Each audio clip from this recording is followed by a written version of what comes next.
My dear Catherine, I have charming news for you, and if I had not sent off my letter this morning, you might have been spared the vexation of knowing of Reginald's being gone to London, for he is returned.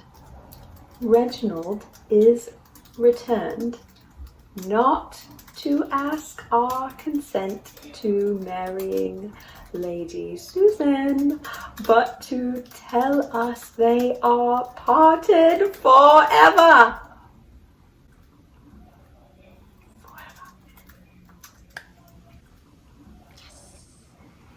He has been only an hour in the house, and I have not been able to learn particulars, for he is so very low that I have not the heart to ask questions. But I hope we shall soon know all. This is the most joyful hour he has ever given us since the day of his birth. Nothing is wanting but to have you here, and it is our particular wish and entreaty that you would come to us as soon as you can.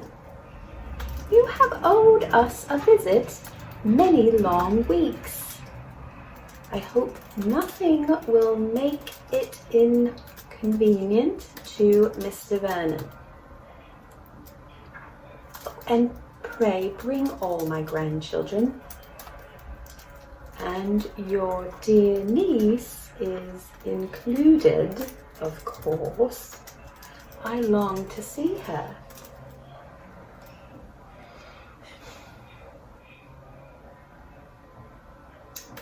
It has been a sad, heavy winter hitherto, without Reginald, and seeing nobody from Churchill. I never found the season so dreary before, but this happy meeting will make us young again. Frederica runs much in my thoughts, and when Reginald has recovered his usual good spirits, as I trust he will soon, we will try to rob him of his heart once more, and I am full of hopes of seeing their hands joined at no great distance. Your affectionate mother, Lady Courcy.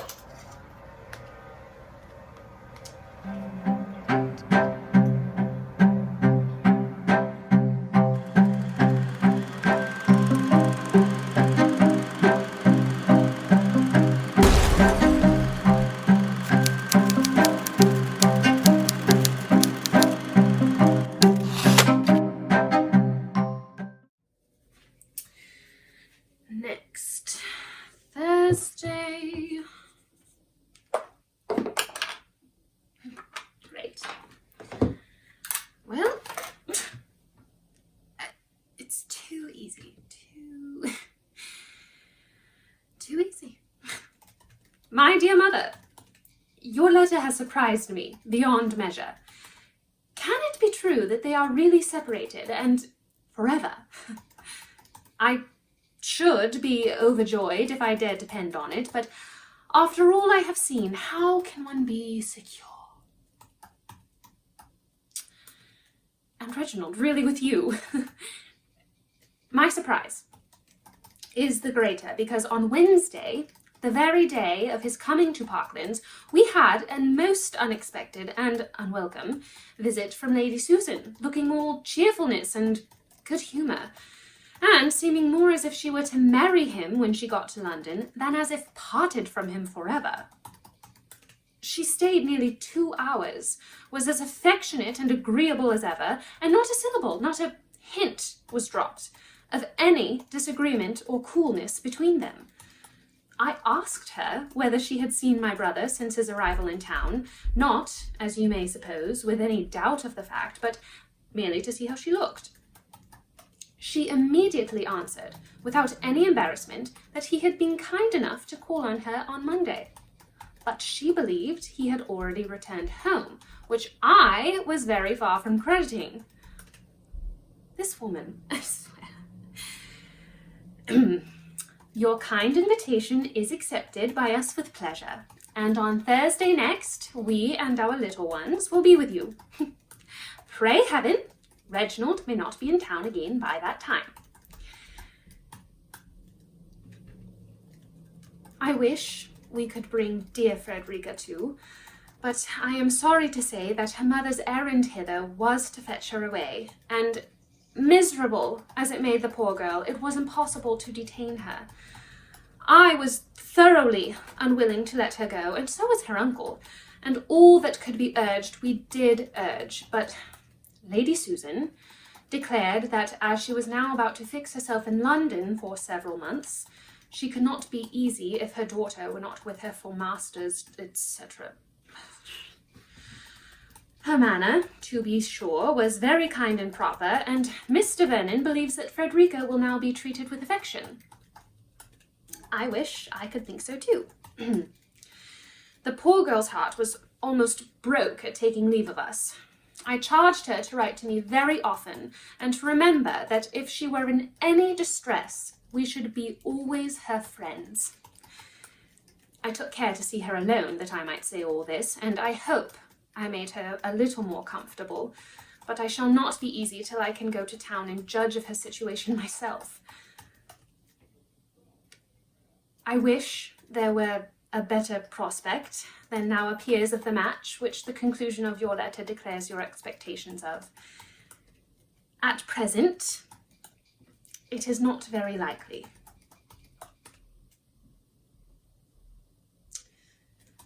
Yours ever, etc., Catherine.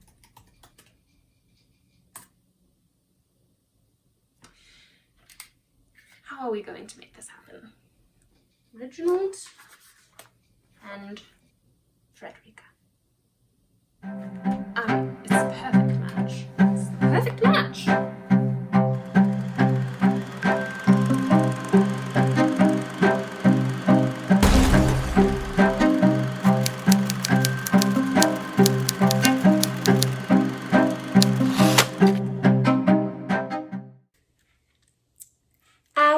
Dearest viewer, this correspondence, by a meeting between some of the parties and a separation between the others, could not, to the great detriment of the post office revenue, be continued any longer. Very little assistance to the state could be derived from the epistolary intercourse of Mrs. Vernon and her niece, for the former soon perceived by the style of my letters that they were written under my mother's inspection, and therefore deferring all particular inquiry till she could make it personally in London, ceased writing minutely or often. Having learnt enough, in the meanwhile, from her open-handed brother, of what had passed between him and Lady Susan to sink the latter lower than ever in her opinion, she was proportionally more anxious to remove me from such a mother, and placed under her own care, and, though with little hope of success, was resolved to leave nothing unattempted that might offer a chance of obtaining her sister-in-law's consent to it. Her anxiety on the subject made her press for an early visit to London, and Mr. Vernon, who, as it must already have appeared, lived only to do what he was desired, soon found some accommodating business to call him thither. With a heart full of the matter, Mrs. Vernon waited on Lady Susan shortly after her arrival in town, and was met with such an easy, cheerful affection as made her almost turn from her with horror. No remembrance of Reginald, no consciousness of guilt, gave one look of embarrassment. She was in excellent spirits, and seemed eager to show at once, by ever possible attention to her brother and sister, made her sense of her kindness and her pleasure in their society. I was no more altered than my mother. The same restrained manners, the same timid look in the presence of her mother as heretofore, assured her aunt of her situation being uncomfortable, and confirmed her in the plan of altering it. No unkindness, however, on the part of Lady Susan appeared. Persecution on the subject of Sir James was entirely at an end. His name merely mentioned to say that he was not in London, and indeed in all her conversation she was solicitous only for the welfare and improvement of her daughter, acknowledging in terms of grateful delight that I was now growing every day more and more what a parent could desire. My aunt, surprised and incredulous, knew not what to suspect, and without any change in her own views, only feared greater difficulty in accomplishing them.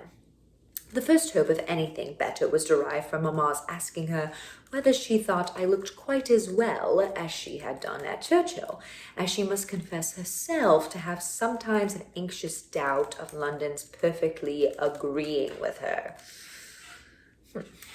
Mrs. Vernon, encouraging the doubt, directly proposed her niece's returning with them to the country.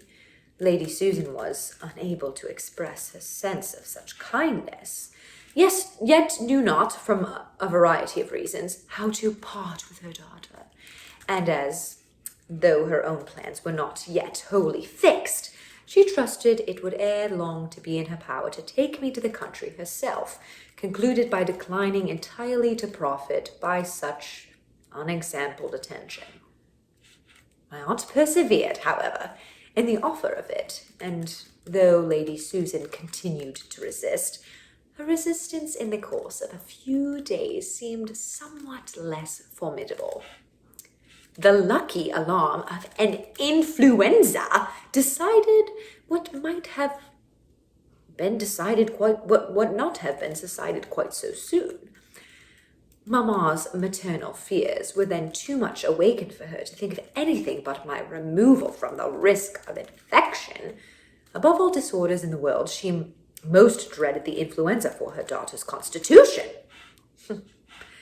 I returned to Churchill with my uncle and aunt, and 3 weeks afterwards, Lady Susan announced her being married to Sir James Martin.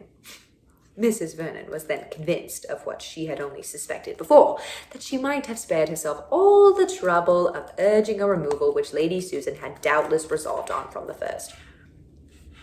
My visit was nominally for 6 weeks, but Mother, though inviting me to return in 1 or 2 affectionate letters, was very ready to oblige the whole party by consenting to a prolongation of my stay, and in the course of 2 months ceased to write of my absence, and in the course of 2 or more to write to me at all.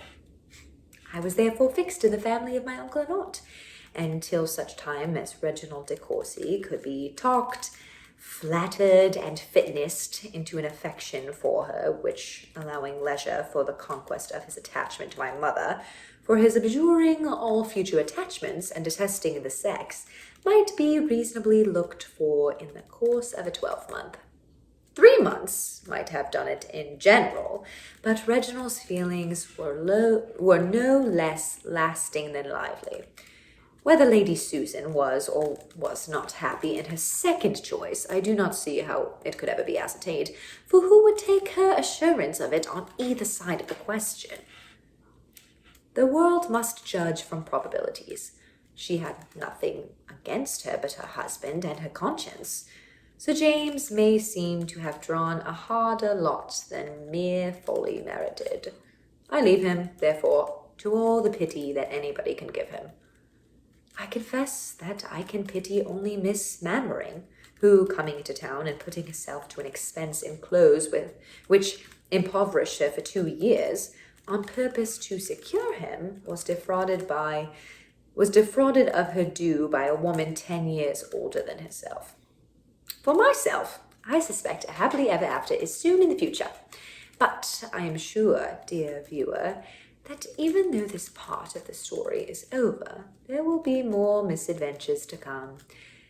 After all, Lady Susan is my mother, and her satisfaction is usually temporary.